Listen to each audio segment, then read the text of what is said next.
নতুন প্রজন্মের শিল্পীর খোঁজ এর পঞ্চম পর্বে আজ আমরা দেখব কৃষ্ণনগরের উদীয়মান প্রতিমা শিল্পী দেবায়ন ঘোষের তৈরি এই কালী প্রতিমাটি।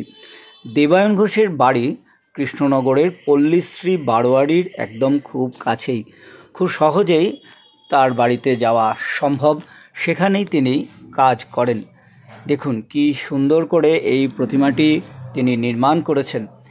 আমি দেবায়ন ঘোষের কাজ আগেও দেখিয়েছি। তার বাড়ির যে সরস্বতী পুজো, যেখানে জাকির হোসেন এবং পণ্ডিত রবি শঙ্করকে দেখানো হয়েছিল সরস্বতী পুজোর প্রতিমার সঙ্গে, সেটিও সম্পূর্ণই দেবায়ন ঘোষের তৈরি ছিল। এছাড়াও তাদের বাড়ির যে অন্নপূর্ণা প্রতিমা হয়, সেটিও সে নিজেই তৈরি করে।